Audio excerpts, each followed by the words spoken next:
गुरु का रहूंगा, मुझ पे दयाए सतगुरु की हुई है।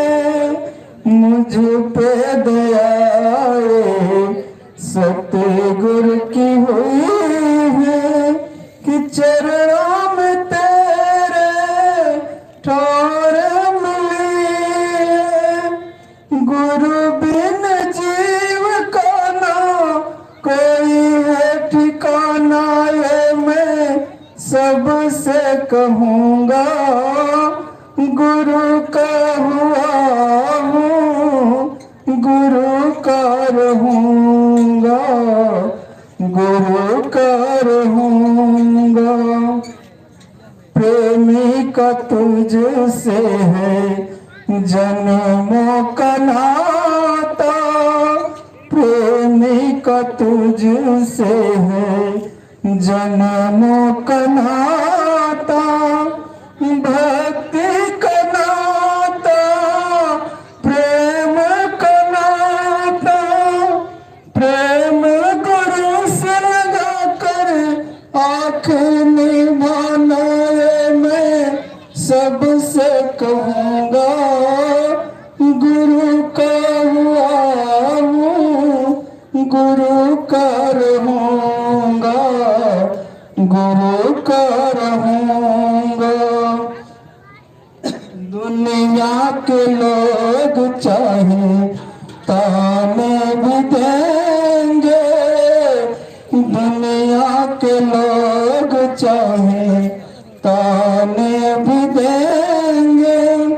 जानना सच्चाई को क्या समझेंगे, प्रेम गुरु से लगा कर आखिर निभाना, ये मैं सबसे कहूँगा। गुरु का हुआ हूँ, गुरु का रहूँगा, गुरु का रहूँगा। जय गुरुदेव, जय गुरुदेव। गुरु का रहा हूँ और गुरु मेरे स्वामी जय। इतनी शक्ति मुझे दो मेरे सतगुरु, तेरी भक्ति में खुद को मिटाता चलूं। जय गुरुदेव, जय गुरुदेव। प्रार्थना पाठ की अगली कड़ी में मोनू आजमगढ़ विलंब आए। जय गुरुदेव, जय गुरुदेव। करूं बिनती मैं दो करी जोरी, गुरु जी मुझे भूल न जाना। करूं बिनती मैं दो करी जोरी, गुरु जी मुझे भूल न जाना। माफ करो सब गलती मोरी, चरणों का दास बनाना। माफ करो सब गलती मोर बनाना। करूं बिनती मैं दो करी जोरी, गुरु जी मुझे भूल न जाना। मैं हूँ पापी आदम और अभागा गुरु, मैं हूँ पापी आदम और अभागा गुरु। माना सत्संग में नहीं लागा गुरु, पापी मन को मेरे समझाना। प्रभु जी मुझे भूल न जाना। करूं बिन दो कर जोरी, गुरु जी मुझे बोले न जाना। जग में नीता नीता पापा कमाता रहा, जग में नीता नीता पापा कमाता रहा। जड़ में जीवन की सांस गंवाता रहा, मेरा अवर नहीं कहीं है ठिकाना। गुरु जी मुझे बोले न जाना, करूं बिनती मैं दो करी जोरी, स्वामी जी मुझे बोले न जाना। जब भी आए बुलावा जाए को, जब भी आए बुलावा जाए को, चारी डोली कार बुलावे को, हाथ अपने विदा करीवाना। स्वामी जी मुझे बोले न जाना, करूं बिनती मैं दो करी जोरी, गुरु जी मुझे बोले न जाना। माफ करो सब गलती मोरी, चरणों का दास बनाना। जय गुरुदेव, जय गुरुदेव। प्रेमी भाई बहनों, प्रार्थना पाठ की एक एक कड़ी पर विचार करें। ऐसे ही दीनहीन बनकर हमको दाता दयालु कृपालु महाप्रभु के दरबार में दया की भीख मांगनी चाहिए और गुनाहों की माफी मांगनी चाहिए, ताकि हमारे जीवात्मा का उद्धार हो और शरीर का सुधार हो। जय गुरुदेव।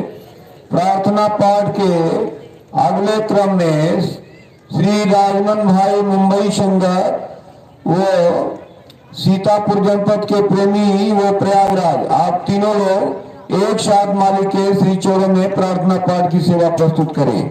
जय गुरुदेव।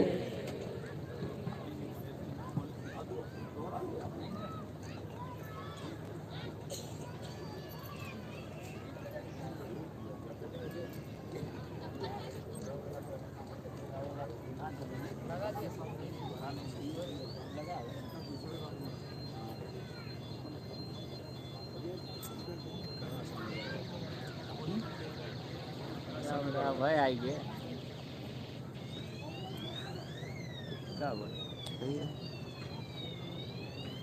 जय गुरुदेव, जय गुरुदेव।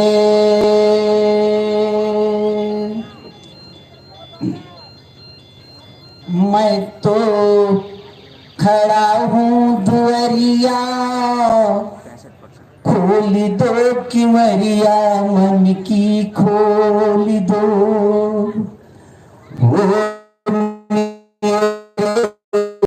किमरिया खोल दो, किमरिया मन की खोल दो। मैं तो खड़ा हूँ दुआरिया, खोल दो किमरिया मन की खोल दो। बहुत थक गया हूँ स्वामी जी तब पास तुम्हारे आया, बहुत थक गया हूँ गुरु जी तब पास तुम्हारे आया। जन्म जन्म का भटका हूँ, कहीं नहीं सुख पाया है। सिर पर माया की गठरिया, खोल दो किमरिया मन की खोल दो।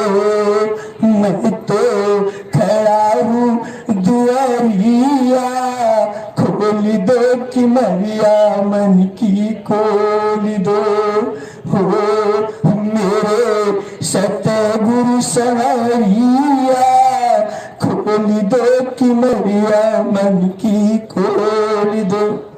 वो खेती बाड़ी किया बहुत गुरु कुछ भी नहीं पाया खेती बाड़ी किया बहुत गुरु जी कुछ भी नहीं पाया पापी खड़ा पुकारे द्वार पर कर दीजिए गुरु दया है डगमग जीवन की डगरिया खोल दो कि मरिया गुरु जी खोल दो हो मेरे सतगुरु सवरिया खोल दो कि मरिया मन की खोल दो।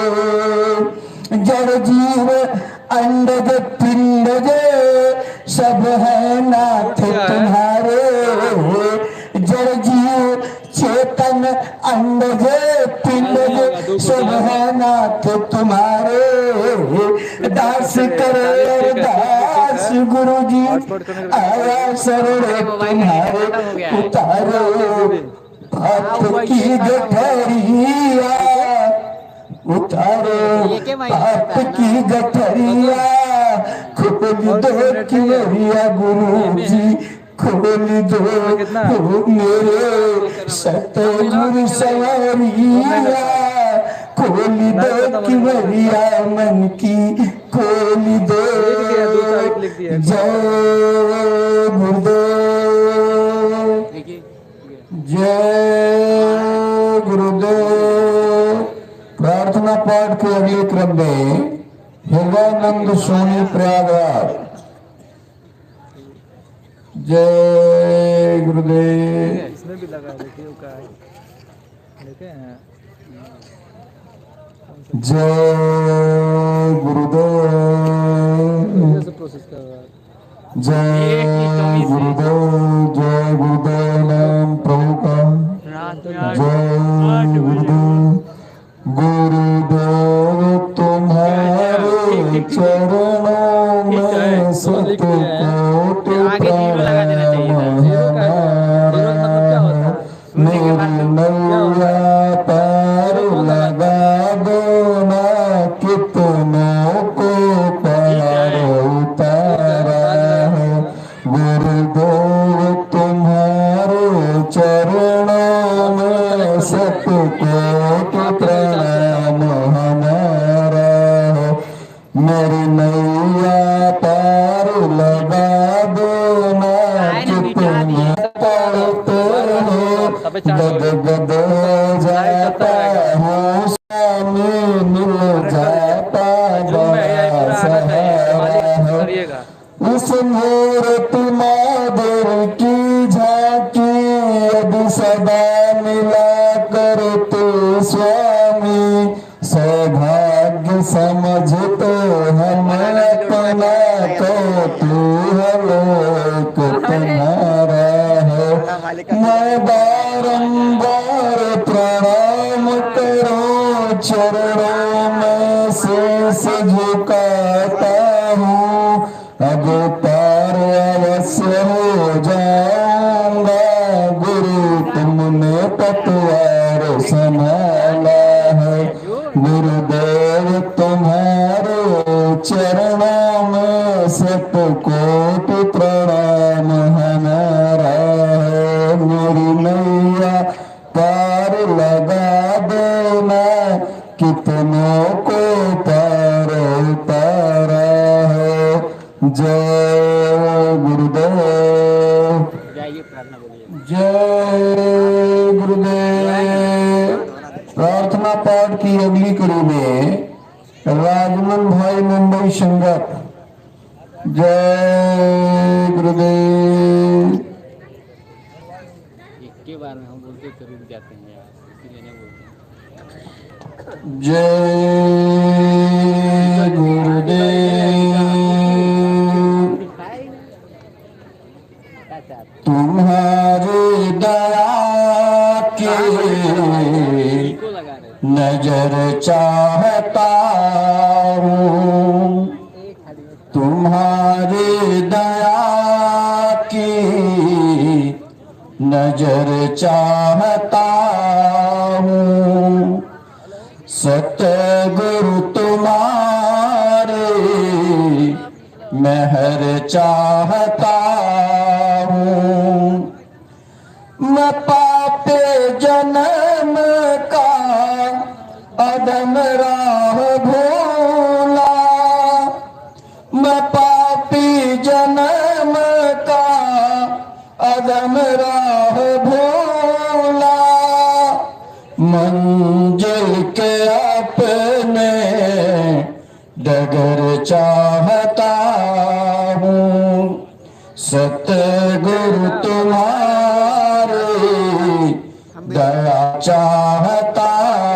हूँ न साधन भजन नहीं भक्ति सेवा न साधन भजन नहीं भक्ति सेवा अदर की डगर पर नजर चाहता हूँ अदर की डगर पर नजर चाहता हूँ सतगुरु तुम्हारे मेहर चाहता हूँ लगा लो कहीं पर बैठा लो कहीं पर लगा लो कहीं बे पठा लो कहीं बे चरणों में तेरे बसर चाहता हूँ तुम्हारी दया की नजर चाहता हूँ दया करना मालिक शरण में तुम्हारे दया करना मालिक शरण में तुम्हारे हर पल दया की नजर चाहता हूँ सतगुरु तुम्हारी मेहर चाहता हूँ तुम्हारी दया की नजर चाहता हूँ दया दृष्टि ऐसी करो मेरे स्वामी दया दृष्टि ऐसे करो मेरे स्वामी चरण धूल पर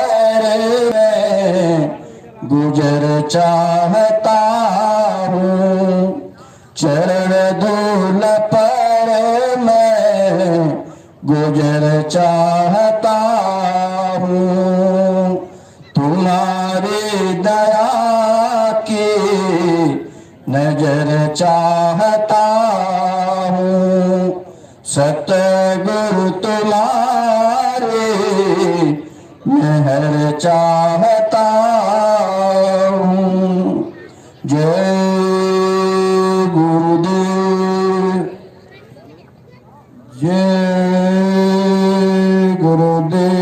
गुरुदेव तुम्हारी दया की नजर चाहता हूँ सतगुरु तुम्हारी मेहर चाहता हूँ आप एक एक कड़ी पर विचार करें कितनी प्रेरणादायक सारगर्भित प्रार्थना पेश हुई हमें आपको ऐसे ही सम्राट मालिक महान के इस दरबार में दया की भीख मांगनी चाहिए जितनी हम तड़प और विरह के साथ दया के आंसू बहाकर मालिक महान के समक्ष फरियाद करेंगे उसी रेशियो अनुपात में हमें आपको दया का लाभ प्राप्त होगा जय गुरुदेव प्रार्थना पाठ की अगली कड़ी में मौन अविलंब आए जय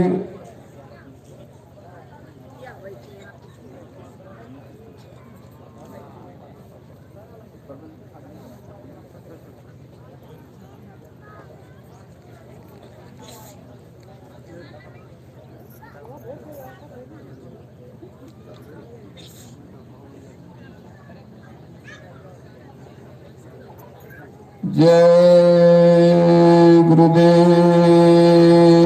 जो प्रेमी जन सेवा में लगे हुए हैं, आप सेवा भी करते रहें और मालिक महान जब मंच पर विराजमान हो जाते हैं, मालिक महान के इन अनमोल वचनों को आप वहीं से हृदय लगाकर सुनेंगे। बहुत चैतन्य होकर, एकाग्रचित होकर हमें आपको मालिक महान के इन वचनों को सुनना है। ये वचन हमको आपको बचने बचाने के लिए ही मालिक महान की मौज हुई प्रसारित हो रहे हैं। इसलिए इन वचनों से ही हमको आपको हर प्रकार का लाभ मिलेगा। ये एक भी वचन हमको भूल ना सके, वचनों की गांठ बन जाए और वचन को सुनकर हम अपने जीवन का सच्चा रास्ता मुकम्मल तय करें और हमारी परमार्थी डगर हमको चलते हुए हमारी मंजिल एक दिन परम पूजनीय स्वामी जी महाराज की दया कृपा से प्राप्त हो जाए। हमें आपको इस बात का बराबर ध्यान रखते चलना। यदि ये वचन हम आप न भूले तो इस काल माया की दुनिया में रह करके भी हमारा एक रोम नहीं कोई तोड़ सकता। जब भी हम इन वचनों को भूलते हैं, जहाँ त्रुटि और फॉल्ट होती है, तभी काल का कोई दांव हमारे आपके ऊपर चलता है। इसलिए प्रेमियों, आप सेवा भी करते रहे और मालिक महान के एक एक अनमोल वचनों को आप हृदय लगाकर ध्यान पूर्वक एकाग्रचित होकर सुने। गुने और धुने, ये तीनों क्रियाएं हमारे आपके अंदर संपन्न होनी चाहिए। ये क्रियाएं जब संपन्न रहेगी तो धोखा नहीं हो सकता। अब तक जो धोखा हुआ, अब धोखा न हो। यदि चूक जाएंगे तो चले जाएंगे रसातल, चेत जाएंगे तो काम बन जाएगा। इसलिए चेत करके और बड़ी ही तड़प के साथ चैतन्य होकर, एकाग्रचित होकर ध्यान पूर्वक एक एक वचनों को सुन गांठ बनानी है। जय गुरुदेव। प्रार्थना पाठ के अगले क्रम में राजमन भाई पुनः आए। जय गुरुदेव। सतगुरु पर मैं दयाल रे, कोई कदर न जाने। स्वामी दे न दयाल रे, कोई कदर न जाने। जीवना रे झक झक मारे, जीवना रे झक झक मारे। दुख सुख संग बेहाल रे, कोई कदर न जाने। सतगुरु पर मैं दयाल रे, कोई कदर न जाने। छूटन के युक्ति बतावे, छूटन के युक्ति बतावे। मेट दुख कराल रे, कोई कदर न जाने। स्वामी दे न दयाल रे, कोई कदर न जाने। दया बचन कर फरमावे, दया बचन कर फरमावे।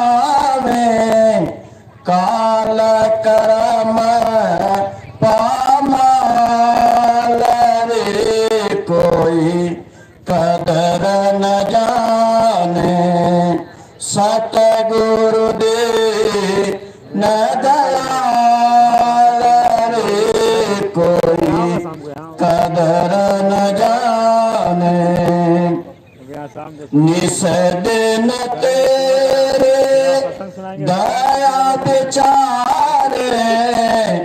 निस दिन तेरे दया विचारे, जैसे माता सन बाल रे कोई कदर न जाने, सतगुरु पर मदराल रे कोई कदर न जाने, स्वामी दे न दयाल रे कोई कदर न जाने, घट में तेरे प्रगट करावे, घट में तेरे प्रगट करावे, अपना रूप विशाल रे कोई कदर न जाने, सतगुरु पर मदयाल रे कोई कदर न जाने, चरण पकड़ तो निज घर जावे, चरण पकड़ तो मन निज घर जावे, हो जामा लामाल रे कोई कदर न जाने, सतगुरु पर मदयाल रे कोई कदर न जाने, स्वामी दे न दयाल रे कोई कदर न जाने। जय गुरुदेव, जय गुरुदेव।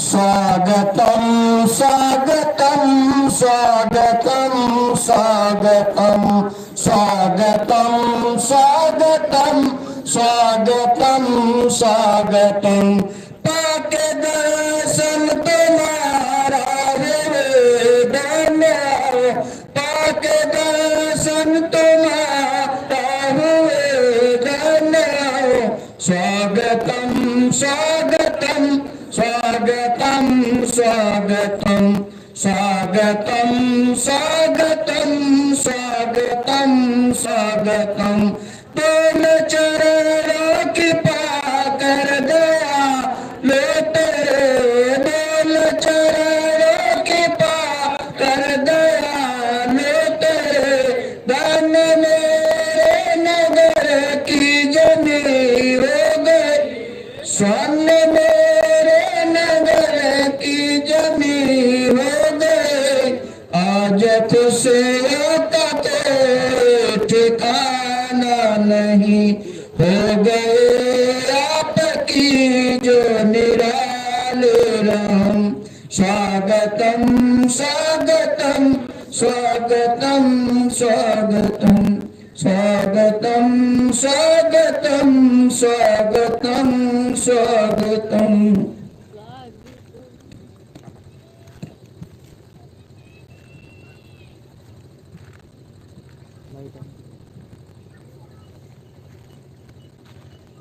नाइट मान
चलो चलो जल्दी चलो, आ जाओ प्रभु, सत्संग का सुमन हो गया। इन अनमोल वचनों को सुनो। जब सदगुरु के अनमोल वचन, परमार्थी वचन जीवात्मा का उद्धार कल्याण कराने वाले हैं, जब इन वचनों को सुनोगे तब तुम्हारी समझ में आएगा कि सत्संग किसे कहते हैं। लोगों को कथा वार्ता सुनाई गई, पिछले युग की कहानियां, यानी जो समय बीत गया, बीते समय की जानकारी, तो इससे आपका कोई वर्तमान में लाभ नहीं हो सकता। वो तो अपने अपने युग की क्रियाएं हैं, अपने युग के नाम है, और उस युग के नाम की महिमा अलग है। लेकिन हम सब आज कलयुग में बैठे, हमें तो कलयुग की नीति रीति साधन चाहिए, क्योंकि कलयुग सबसे खराब है। लेकिन संत महापुरुषों ने इसको अच्छा कहा कलयुग सब नहीं आन युग जो नर कर विश्वास। कलयुग के समान कोई अच्छा युग नहीं, जीवात्माओं के उद्धार कल्याण का। इसलिए संत महापुरुषों ने कलयुग को अच्छा माना और कलयुग में आए। किसी युग में नहीं आए थे, न सतयुग में, न त्रेता में, न द्वापर में। 5,500 वर्ष कलयुग के भी निकल गए। ये तो अभी लगभग 750 वर्ष पूरे होने जा रहे हैं जब से आपको संत नाम सुनने को मिला है। और कबीर साहब सर्वप्रथम आए थे, संत रूप में वो शक्ति अवतरित हुई, जीवों को एक नया मोड़, नई दिशा, नया रास्ता देने के लिए। उस समय जीव जड़ता की ममता में फंसा था। ये शरीर इंद्रियों की शुभ क्रियाओं में, कोई जंगल में चला गया, कोई गुफा में, कोई समाधि ले ली, किसी ने योग किया, लेकिन परमात्मा प्राप्ति का साधन नहीं था। इसलिए सतयुग त्रेता द्वापर में किसी को भी मालिक का दर्शन दीदार नहीं हुआ। और अपने अपने युगों में जो बैठे हैं, ब्रह्मा जी ब्रह्मलोक में बैठे, विष्णु विष्णुलोक में, शिव जी शिवलोक में, राम जी साकेत लोक में, कृष्ण गोलोक में, देवी देवता देवलोक में, और हम आप बैठे हो मर्त्यलोक में। यही विचार करना चाहिए कि हम जब मृत्युलोक से निकलेंगे, और मृत्युलोक के ऊपर देवलोक है जहाँ 33 करोड़ देवी देवता, 9 करोड़ दुर्गा, 10 करोड़ शंभुवाद भी विराजमान है। जब वहां पहुंचेंगे तो उनका दर्शन दीदार होगा। यहाँ से नहीं, यहाँ केवल उनकी चर्चा की जाती है, उनकी जानकारी की जा रही है, लेकिन जब तक उनका दर्शन दीदार नहीं होगा, आपकी जानकारी फलीभूत नहीं होगी। इसलिए कलयुग में जब संत पधारे तो उन्होंने जीवात्मा को जगाने का रास्ता, जिसे नामदान कहते हैं, नामदोर शब्द लोग कहते हैं, नाम युक्ति कहते हैं। इसी को अन्य युगों में मंत्र, गुरु मंत्र और दीक्षा कहा गया, लेकिन कलयुग में सीधा नाम दान, यानी नाम का दान देंगे नहीं। अन्य युगों में जो सुनाते थे कान में, तो उसकी दक्षिणा ले लेते, राज और पार, धन और दौलत, सामान सब। लेकिन कलयुग में पिछले युग के जितने साधन सब कलयुग में किए अमान, उनकी मान्यता को खत्म कर दिया गया। क्योंकि कलयुग में संत जीवात्मा को जगाने के लिए, परमात्मा से मिलाने के लिए, जीवात्माओं को अपने निर्धारित निजलोक मंडल पहुंचाने के लिए आए। इसलिए पिछले रास्तों को उन्होंने सबको निषेध कर दिया कि ये रास्ते केवल शरीर इंद्रियों को लाभ पहुंचाने वाले हैं, आत्मा को इससे कोई लाभ नहीं है, क्योंकि आत्मा उन लोगों की रहने वाली नहीं है। उनको 3 लोग, 14 मन, तपत, इसके अलावा कोई जानकारी नहीं थी, क्योंकि ये जानकारी किसी के पास थी नहीं कि सतलोक, सचखंड, अनामी धाम, प्रभु धाम क्या है, वो इन लोगों से कितने ऊपर है और उस लोक में कैसे जाया जाए, जाने की युक्ति साधन क्या है, ये यहाँ कुछ नहीं था। ये तो संतों ने रात खोला और कहा कि कोई जानने की इच्छा रखता है तो लिख के बताया कि जाना चाहसी गूढ़ गति और नाम जी जप जानो ते। अगर कोई ये राज जानना चाहता है कि जीवात्मा कहाँ से आई, परमात्मा किस लोक में बैठा है, जीवात्मा अपने मालिक से कैसे मिलेगी, तो अगर कोई जानना चाहता है तो ये संतों की कृपा से, उनकी दया से मिलेगा, तुम्हारी क्रिया से नहीं। इसलिए कलयुग में क्रिया साध्य नहीं, कृपा साध्य। अगर कृपा मिल जाए तो क्रिया भी सरल हो जाएगी, और वैसे अगर वो चाहे बगैर किया क्रिया कराए ही जीवों को निज घर पहुंचा सकते। ये दया किसी किसी जीव पर होती है, सब पर नहीं होती, क्योंकि जीवों के भी कई प्रकार हैं, कई क्वालिटीज इनकी। सब जीव एक समान नहीं है, सबकी धारणा विचार एक समान नहीं है, सबकी इच्छा कामना एक समान नहीं है, तो इसीलिए उन पर उसी तरह की दया की जाती है। ये रात कोई जानता नहीं है कि वो दया कब करेंगे, कैसे करेंगे, किस तरीके से कर देंगे, लेकिन जब आप उसका एहसास करते हो तब आपकी समझ आता है ये अचानक काम कैसे हो गया। ये तो वादा आपसे पहले ही किया गया कि मैं तुमको यहाँ पर भूखा सोने नहीं दूंगा, नंगा रहने नहीं दूंगा, तुम्हारा सामाजिक पारिवारिक कार्य किसी तरह एंड टाइम पर कैसे करा दिया जाए, एन केन प्रकार ये जीव को खबर नहीं हो पाए, क्योंकि ये रास्ता उनका अपनी निजी मौज का है। अब वो जीव पर कैसी मौज करेंगे, कब करेंगे, किस तरह की, वो तो उन्हीं की इच्छा पर निर्भर है।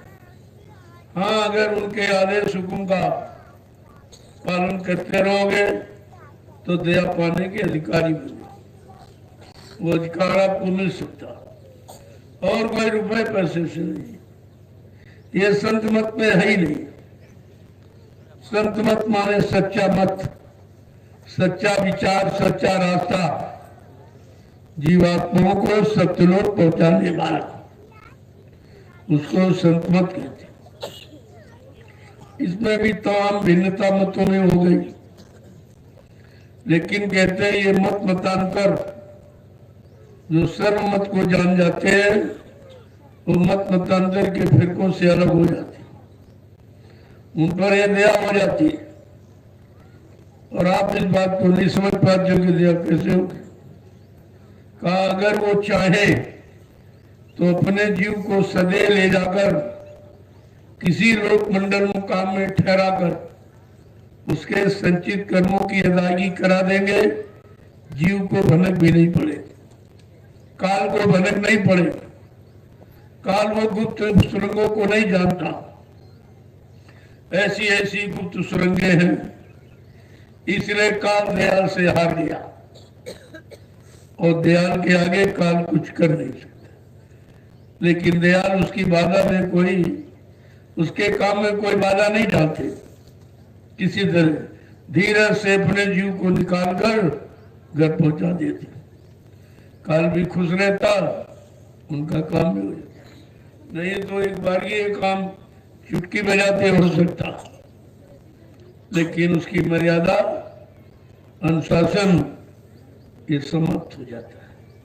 इसलिए ऐसा काम कोई असीम पुरुष होते हुए भी बहुत सीधे साधे भोले वाले एकदम अज्ञानी बन जाते, जैसे कुछ नहीं जानते, और ऐसे गुप्त खजाने को रखते हैं और धीरज से अपने जीव की संभाल कर देते।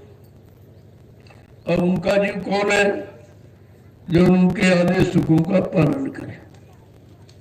कोई राजपाट, कोई धन दौलत, कोई रूप स्वरूप, कोई किसी का सामान देने वाला उनका दास नहीं होता। उनका दास कौन है? जो प्रेम प्रतीक से उनके रास्ते पर निरंतर चलता और चलकर अपना काम बना लेता, उसको अपने में मिला लेते। तभी कहते हैं गुरु कर ले आप समान। जब तक जीवात्मा को अपने समान पाक साफ निर्मल पवित्र नहीं कर लेंगे, तब तक कोई जीवात्मा को यहां से ले नहीं जाएंगे। अब पाक साफ करने का तरीका उनका अपना अलग है। कैसे पाक साफ करेंगे? अगर तपस्या कराएंगे तो कलयुग के जीवों की बस की बात नहीं। और कोई कठिन साधन शरीर इंद्रियों का वो कर ही नहीं सकता। इसलिए ऐसा आदेश पालन कराएंगे कि जिसमें आप समझ नहीं पाओगे और आपका काम हो जाए। जैसे इस समय आप ये मिट्टी की सेवा कर रहे हो, क्या देखकर कोई समझ सकता कि क्या हो रहा है, किस जीव का कैसे काम हो रहा, कैसे पाप कर्मों के गट्ठर उसके उतार दिया जाएगा, ये किसी को मालूम नहीं है। और काम हो रहा कोई जान भी नहीं सकता। यह है गुप्त दया। दया की जरूरत है। बगैर दया के जीव तो जाग ही नहीं सकता और ना ये जा सकता। तो दया कैसे ली जाती, कैसे संभाल के रखी जाती, दया की कितनी बड़ी कीमत है, ये सब सत्संग जानकारी आपको देगा। तभी सत्संग की महती आवश्यकता है मानव को अपने जीवन में। क्यों? बिना सत्य के संग ये झूठ का देश जो काल माया ने बनाया, झूठे कर्मों की रचना और झूठा ये भोगों का लाभ, ये सब मतलब यानी करा के और जीवों को इसी झूठ में फंसा दिया। इसे वो कैसे निकालेंगे और सत्य देश कैसे पहुंचाएंगे और सत्य का संग कैसे कराएंगे, सत्संग की महिमा कैसे बताएंगे। ये जब सत्संगों में आप आओगे, बच्चों को सुनोगे, तो धीरे धीरे धीरे ये सब तुम्हारी समझ में आ जाएगा। एक बार की कोई नहीं समझ सकता। इन बच्चों की जानकारी में पढ़ाई लिखाई की जरूरत है। ये पढ़ाई लिखाई तो बुद्धि को खराब करने वाली, बुद्धि में अहंकार, झूठा गरुड़ गुमान घमंड पैदा करने वाली है। इससे कोई पार गया? तुम 4 वेद 6 7 18 पुराण 19 उपनिषद और 36 ऋचाएं जिनमें धर्म की चर्चा है, ये सब रट लो तो क्या तुम्हारी जीवात्मा जाग जाएगी? ये जीवात्मा जगाने की युक्ति नहीं है। ये तो भक्ति है भोगों को पाने की, भोगों के सामान को पाने की युक्ति, ये भक्ति है। और सदगुरु की भक्ति नाम की है। ये दाम की, वो नाम की। दाम की तो आप खूब करते हो, लेकिन करके भी नहीं समझ पाए हो और तुम छोड़ भी नहीं पा रहे हो। और जानते हो ये भक्ति नाशवान है। इस भक्ति से कोई शक्ति आत्मिक काम करने की नहीं प्राप्त होती, लेकिन इतना फंस गए हो कि तुम छोड़ भी नहीं सकते। लेकिन महापुरुष धीरज से उसी से भी तुम्हारा काम बना देते, ऐसी जगह लगा देंगे जिससे कोई व्यवस्था बन जाएगी। उस व्यवस्था से आगे आने वाले समय में करोड़ों लोग लाभ उठाएंगे। जिस जगह पर आप बैठे हो ये तो करोड़ों लोगों को लाभ देने वाली। पहले आप नेमिस में बैठे थे तो आपकी विचारधारा कुछ और थी, लेकिन तुम ये नहीं जानते थे कि हमें कोई और दूसरी जगह जाना होगा। ये जानकारी मैंने किसी को दी नहीं थी, लेकिन इशारे में बराबर कहता रहा भाई अगर आप लोग ये संभाल लो तो मैं किसी दूसरी जगह बैठ जाऊं। तो इस बार लोग अपना हंसी मजाक कुछ समझे, कुछ अर्थ कुछ, और जब अचानक ये हो गया तब तुम्हारी समझ में आ गई। तो बात सिद्ध हो गई, सत्य हो गई, सिद्ध हो गई।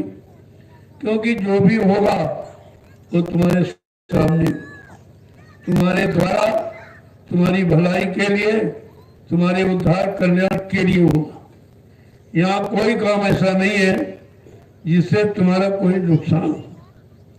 तो कि संत महापुरुष नुकसान के लिए नहीं आते। परमार्थ के कारण साधु धरा शरीर, जो परमार्थ समाज देश धर्म ही पाया वो नुकसान नहीं करता, वो तुम्हारे भले के लिए ही। और तुम अपनी भलाई जानते नहीं, तुम अपने भलाई के साधन को नहीं जानते हो। अब ये जब तपस्या आधार है तो आधार तो खत्म नहीं किया जाएगा। अब वो तपस्या नहीं की, जंगलों में चले जाओ, शरीर को सुखा दो, हड्डियों को गला दो, क्योंकि शरीर ही साधन है। जब साधन खत्म कर दोगे तो साधना किससे करोगे? इतनी छोटी बात योगी नहीं समझ पाए, ऋषि मुनि नहीं समझ पाए, और तारी शक्तियां जिनको आपने सब कुछ माना और सब कुछ जाना वो भी इस रात को नहीं समझ पाए कि शरीर को सुखाने से कोई लाभ नहीं मिले। शरीर तो बेचारा एक साधन का तरीका, जब साधन ही खत्म कर दोगे तो साधना कैसे करोगे? और साधन को बरकरार रखो। अब देखो जो ऋषि मुनि जंगलों में, इसी जंगल में जहां बैठे शरीर को सुखाने, गलाने, तरह तरह के कठिन साधनाएं की, लेकिन मिला कुछ। आज उसी जंगल में आपको भी लाया गया है और वो तपस्या कराई जा रही है जो बिल्कुल सरल, हर व्यक्ति कर सकता। इसमें कोई बाधा किसी तरह की नहीं। उस जंगल में ऋषियों ने, लेकिन उनको कुछ मिला नहीं। तो अपनी इच्छा से, अपने हट से कोई काम करोगे उसका कोई लाभ नहीं मिलेगा। वो तो कहते हैं कि बिन गुरु भव तरह न कोई, कहा बिना गुरु की कृपा के। गुरु माने जानकार, गुरु माने कोई हार मांस के पुतले को नहीं कहते। गुरु कोई जात बिरादरी नहीं, गुरु कोई छोटा बड़ा गरीब अमीर नहीं, गुरु कोई इंसानी शकल का नाम नहीं। गुरु माने अंधकार, रू माने प्रकाश। जो अंधकार से प्रकाश की तरफ, अधर्म से धर्म की तरफ, पाप से पुण्य की तरफ, झूठ से सत्य की तरफ, दानवता से मानवता की तरफ हम सब जीवों को ला करके खड़ा कर दे, ऐसी चेतन शक्ति को मृत्युलोक मंडल में गुरु कहते हैं। ये गुरु कहलाने के अधिकारी, लेकिन ये भेद तुम्हें मालूम नहीं है। गुरु की पहचान भी तुमको नहीं मालूम। तुम गुरु को कैसे पहचानोगे? क्योंकि तुम्हारी शक्ल में तुम्हारे जैसे शरीर वाला, तुम्हारे जैसे सीधी सादी बोली भाषा का प्रयोग करने वाला, तो आपको तो शंका ही बनी रहेगी कि भाई ये कैसे गुरु हो सकता। क्योंकि गुरु के काम की महिमा है। वो कौन सा काम ऐसा करा रहा जो भूमंडल पर कोई नहीं कर रहा। आज जो काम कर रहे हो ये हिंदुस्तान में कोई नहीं कर रहा। पहली बात, जंगल में कोई जाना नहीं चाहता। सबको ऐशोआराम, सबको भोग, सबको आराम चाहिए, काल माया का सामान चाहिए और सबसे ज्यादा चाहिए। अभी वो ये भी नहीं समझ पाए हैं कि सत्य देश जाने के लिए हमें क्या करना है, क्या छोड़ना है, क्या पकड़ना है और कैसे पहुंचेंगे। वहां के लिए कोई साधन, कोई सवारी कोई है कि नहीं है, ये भी जानकारी किसी को नहीं। ये तो नित्य जानकारी सत्संग देगा। सत्संग किसी इंसान का नहीं होता, वो मालिक के वचन होते हैं। मालिक को पाने वाले वचन, उन रास्ते पर चलकर उनके पास पहुंचने वाले वचनों को सत्संग कहते हैं। जब धीरे धीरे धीरे आप वचनों को सुनोगे तो बाहर और अंदर कि तुम्हारे में पकड़ आ जाए। जैसे पकड़ आई वैसे तुम फौरन इस सामान को ले लोगे, अपना काम बना के उसको छोड़ दोगे। तो आपको जानकारी हो जाएगी यह सामान केवल काम करने के लिए मिला, ना कि ये कहने के लिए हमारा हमारा हमारा। तुम्हारा है, तुम्हारा शरीर भी नहीं है, ये भी एक दिन चला जाएगा। सामान इकट्ठा किए वो भी चले जाएंगे। जमीन जायदाद, दुकान मकान, रुपए पैसे, धंधा, पत्नी, बाल बच्चे, इन्हीं में जीवन गंवाया है, अमूल्य समय को नष्ट किया है। एक दिन ये तुम्हारे नहीं होंगे, ना तुम इनके होगे ना ये तुम्हारे हो। संत महापुरुषों ने इशारा करके कहा कि दुनिया के सामान और दुनिया के काम ये कभी कम न होंगे। अफसोस है कि एक दिन हम तुम न होंगे। इस बात का अफसोस होना चाहिए कि एक दिन हम तुम यहाँ नहीं रहेंगे, ये छोड़ के चले जाएंगे। इसका मतलब ये पराया है, तभी तो छुड़वाया जाएगा, तभी छीना जाएगा, ले लिया जाएगा। लेकिन अज्ञानता, भूल, भ्रमवश हम ये मान बैठे कि हमारा है। बस इसी बात को सत्संग आपको ज्ञान कराता, इससे दूर रखता है कि इसमें रहो लेकिन ये तुम्हारे में न जाए, ये तुमको खराब कर देगी। माना कि संसार में बगैर इन साधनों के आप रह नहीं सकते। जैसे जल के बगैर नाव चल नहीं सकती, लेकिन अगर जल नाव में चला जाए तो फिर डुबो देगा, फिर सब खत्म कर देगा। अगर अपनी अपनी जगह छूट गई, जल ने अपनी जगह छोड़ी, नाव ने अपनी, तो डूब जाएगी। इसी तरह हमें संसार में रहना है, संसार में काम करना है और धीरे से अपना काम बना के इस पराये सामान को छोड़ देना है। इसको कहते हैं ज्ञान, आत्मज्ञान, उसी को कहते हैं। अब ये पाना बड़ा मुश्किल है। संत महापुरुषों ने कहा कि पढ़ना लिखना चातुरी ये तो काम सहल, बड़ा सरल है, सभी कर सकते हैं। लेकिन काम दहन, मन बसकरन, यही काम मुश्किल, सबसे मुश्किल का काम है। काम जैसे शत्रु का विनाश करना। इस शत्रु ने सारे संसार को नचाया है, फंसाया है और आज भी नचा रहा, क्योंकि हम सब जीव काम के वशीभूत हैं। यही आपको ज्ञान कराया जा रहा कि जिसने आपके शरीर की सारी शक्ति निचोड़ दी, खत्म कर दी, ऐसे दुश्मन से हमें बच के रहना चाहिए। लेकिन बात समझ में आ जाए तो सुनते तो सभी हैं, लेकिन समझते कितने हैं? समझ करके जीवन में कितने उतारते हैं और जीवन का असली लाभ कितने लोग प्राप्त कर रहे हैं? सब जीवन पाए हुए हैं, लेकिन जीवन का जीना ये तो कोई जान पाता। समझेगा कोई संत सिपाही जो सदगुरु द्वार में आया, कहा जो सदगुरु के द्वार पर आएगा वो जीवन का जीना समझ पाएगा। जी तो सभी रहे, वो केवल भोजन के लिए जीते, भोगों के लिए जीते, लेकिन वो भजन के लिए नहीं जीते। असली बात तो ये समझनी आपको है कि हम जीवन भजन के लिए अगर जिए तो हमारा जीवन सार्थक हो जाए।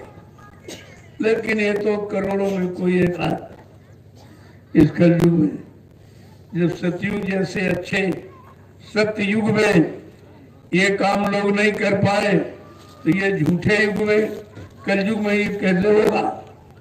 कई गुरु की कृपा पर वो कृपा कर देंगे तो सब हो जाए, नहीं तो जीव अपनी शक्ति ताकत से कुछ नहीं कर। पहली बात वो आध्यात्मिक शक्ति ताकत है ही नहीं, तो आध्यात्मिक क्रिया करेगा कैसे? इन सब की जानकारी का मूल कारण है सत्संग। ये मिल जाए तो काम बन जाएगा, नहीं मिलेगा तो फंसे फंसे रह जाओ। सब तो बेचारे फंसे पड़े। एक निकालने वाला आया और आपने उसको पहचान नहीं पाया, अपना बना नहीं पाया, अपनी जीवात्मा को उद्धार कल्याण करा नहीं पाया, तो फिर उसके आने का लाभ ही क्या? उसके पास जाने का लाभ क्या? उससे युक्ति ले लेना ये भी तुम्हारे लाभ में नहीं आई। कहने का मतलब ये है कि देने वाला आया और उसने दिया, बल्कि लुटाया। इतना लुटाया है जो धरती मंडल पर किसी ने काम नहीं। नाम के धन को किसी ने इस तरह लुटाया नहीं है कि घूम घूम कर सारे हिंदुस्तान को नाम के धन को लुटा के। क्योंकि लिखा था राम नाम की लूट है, लूट सके तो लूट, अंत काल पछताओगे जब प्राण जाएंगे छोड़। का एक समय वक्त ऐसा आएगा कि भगवान प्रभु के नाम की लूट बचेगी। लुटाने वाला लुटाएगा, देगा नहीं, लुटाएगा। देना तो एक सीमित व्यवस्था है, लेकिन लुटाना ये असीमित व्यवस्था है। का वो लुटाएगा, लेकिन कितने लोग लूट पाएंगे वो समूलक धन को लूटकर?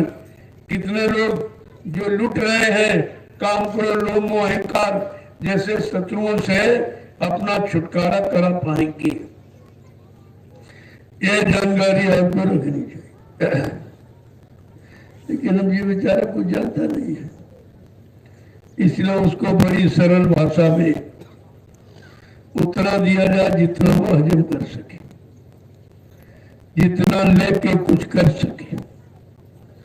केवल सुनते सुनते सुनते सुनते तो तुम सब भूल जाते हो, क्योंकि कानों का विषय है, एक कान सुनता दूसरा छोड़ देता। ये पूरी शरीर के सब भूल भुलैया तो बना ही गए। एक आंख से अच्छा देख तो बुरा देख, दो आंख दे दिए, दो कान दे दिए अच्छा और बुरा सुनो, दो नाक दे दिए अच्छे बुरे की पहचान, दो पैर दीजिए कि अच्छे सच्ची जगह जाके, दो हाथ दे दिए सच्चे अच्छे काम करने। ये दोहरी नीत काल की देखिए। लेकिन ये काल का शरीर है तो ये दोहरी नीति, और दयाल की जीवात्मा है उसमें एक आंख एक कान एक नाक, वहां इस तरह की दुविधापूर्ण कोई व्यवस्था नहीं है। जब इसे समझ लोगे तो कितना सरल हो जाएगा। जो बिल्कुल पहाड़ की तरह कठिन, जब सतयुग में 1,00,000 वर्ष की उम्र थी, मन की ताकत हाथी के बराबर, इंद्रियों में पूर्ण संयम त्याग बहरा, तब लोग नहीं कर पाए। त्रेता में 10,000 वर्ष की उम्र मिली और मन की ताकत घोड़े के बराबर, और वो भी बेचारे नहीं कर पाए। और द्वापर में 1,000 वर्ष की उम्र और 1,000 वर्ष की उम्र और मन की ताकत बकरी के बराबर, वो भी बेचारे नहीं कर पाए।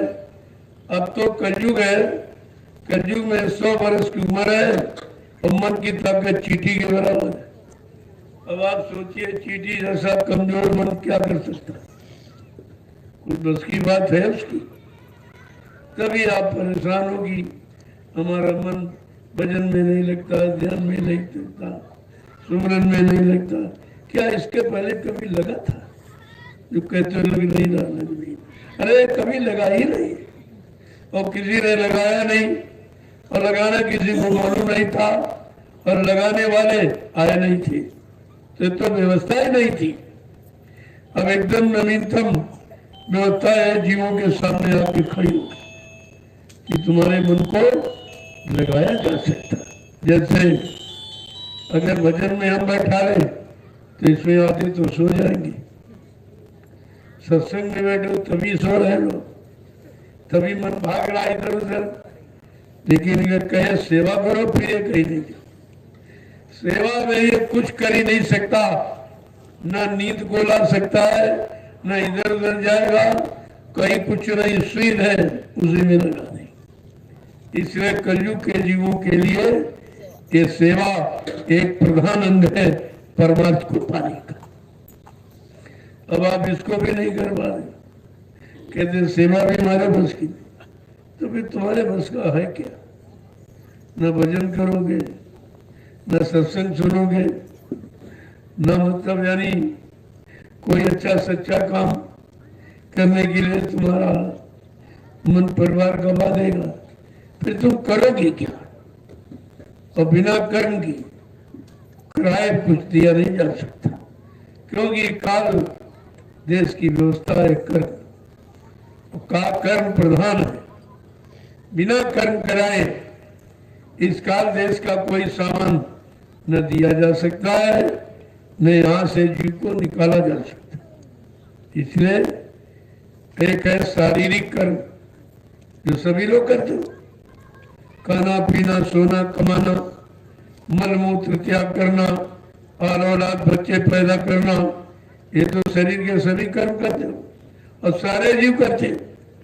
तुम्हारी कोई प्रधानता नहीं है, ये तो पशु पक्षी कीड़े मकोड़े सब यही कर्म कर, और वही तुम करोगे तो फिर मानव जीवन का सच्चा अर्थ क्या यही हुआ? तो कम से कम सोचना चाहिए कि मानव शरीर सत्कर्म के लिए मिला। और वो सत्कर्म क्या है? खटकर्म तो आ गए समझ में, आहार निद्रा भय मैथुन, ये है खटकर्म, ये 6 कर्म। 7वां कर्म क्या है? जीवात्मा जगे परमात्मा से मिले, तो सारा झगड़ा ही खत्म हो जाए। न आपको यहाँ आना है, न यहाँ किसी काल के किसी भोग के कर्मों में फंसना है। जब फंसोगे नहीं, करोगे नहीं, तो तुम्हारे पर कर्म चलेगा नहीं, लेकिन तुम करोगे जरूर, और वो करा देगा, ऐसी स्थिति परिस्थिति पैदा कर देगा कि तुम्हारा अधिकार तुम्हारे मन से हटाकर अपने हाथ में लेकर इस मन को बुरी वासनाओं कामनाओं इच्छाओं उमंगों तरंगों में आपका लगा देगा। और मन तुम्हारा है, काम वो करा रहा। तुम्हारे में इतनी भी शक्ति नहीं है कि अपने मन को रोककर अपने अनुसार कोई अच्छा काम करे, ये भी नहीं हो सकता। हम कितने कमजोर हैं कि हम अपने मन को नियंत्रण कंट्रोल में नहीं रख पाए। इससे बड़ी और कमजोरी क्या हो सकती? इतने कमजोर है कि बगैर जो वो कहेगा वही करने लगो। न अच्छा सोचोगे, न बुरा, न पाप सोचोगे, न पुण्य। ये आपका विचार ही खत्म कर देगा और आपको करा देगा। इतना सबल प्रबल उसकी मजबूत व्यवस्था है। इसी व्यवस्था को संत महापुरुष धीरज से सेवा करा के इसको अलग करते, इस मन को लोगों से अलग करते। भजन करोगे तो सो सकते हो, सत्संग सुन रहे तो नींद आ सकती, लेकिन सेवा है मिट्टी। ये सेवा करोगे इसमें नींद नहीं है, नींद नहीं आ सकती। ये तो सामने आपके होना है। जो तुम करते हो उसमें निद्रा, कहना तो यही चाहिए, अरे निद्रा हुआ घर जाइयो क्या घर सत्य नाम न हो। जा तुम उस घर में जहां पर सच्चा नाम समय का और सत्य देश पहुंचाने वाला उसका उच्चारण हो। सत्यनाम करिए मत। अब बेचारे सत्यनाम बोलिए, सत्यनाम कहते हैं, लेकिन न सच्चाई उनमें आई और न सच्चे रास्ते पर चल पाए, न जीवात्मा जग पाई, न सत्य लोग सचखंड पहुंच पाई। तो सतनाम लेने का मतलब ही क्या? तुम्हारा तो कोई काम नहीं हुआ सत्य का। तो ये जमान पानी का विषय नहीं है, ये तो अपने जीवन में उतारने का। जब सच्चाई के मैदान में कूदोगे तो कोई सूरवीर ही कूदेगा, सबके बस की बात नहीं है। तभी तो कहा गया है, हमने व्यवस्था तो बना दी, कौन सी? नाव लगाई शब्द की, लेकिन चढ़ बैठे कोई सूरवीर उस पर बैठेगा। और सूरवीर कौन है? सच्चा, एक दूसरे की हत्या करने वाला नहीं है। जिन्होंने मार मन डाला उन्हीं को सूरमा कहना। सच्चा सूरवीर कौन है? जिसने अपने दुश्मन मन को मार दिया। और भाई दुश्मन को मार देना ही तो वीरता कहलाती है। लेकिन दुश्मन है कौन? कभी क्या जो पड़ोसी है, कभी ये है, कभी वो है, ये खराब, वो खराब, ये बुरा। लेकिन तुम कभी ये नहीं सोच पाते हो कि हमारा मन ही खराब। हमारा मन खराबी क्यों सोचता? खराबी को कितनी जल्दी क्यों पकड़ता? खराबी की तरफ इसका आकर्षण क्यों होता? इस पर कभी बैठ के आपने विचार किया है? दुनिया की कहानी पढ़ते हो, इसकी उसकी। अरे भाई इससे तुम्हें क्या मिलेगा? इन नकली दृश्यों को, नकली चित्रों को, नकली व्यवस्था को देखकर क्या आप सच्चित आनंद की व्यवस्था को प्राप्त कर सकते हो? ये तो बहुत दूर हो जाएगी, फिर आपको मिलेगा कुछ। आज इस पावन पवित्र भूमि पर बैठने का सौभाग्य मिला है। किसी के दिल दिमाग में नहीं था कि कभी इस भूमि पर आप आएंगे, और यहाँ के लोगों को नहीं मालूम था इस भूमि पर क्या होगा। अभी तो शुरुआत है, क्या क्या होगा जो कभी कहीं नहीं हुआ होगा। ये सब आपके सामने यहीं पर सदगुरु की दया से सब कुछ हो जाएगा, लेकिन बगैर उनकी दया के कुछ नहीं होगा। उनकी दया पर ही निर्भर है। उनकी दया है किसमें? दया का उल्टा याद है, और याद का उल्टा दया। जब उनके वचनों को याद करोगे, आदेश हुकुम को मानोगे, नाम की युक्ति का अभ्यास करोगे, तभी तो उनके आदेश का पालन मानोगे। इसलिए इस भूमि पर आए हो तो 3 काम: सत्संग करो, सेवा करो और भजन करो।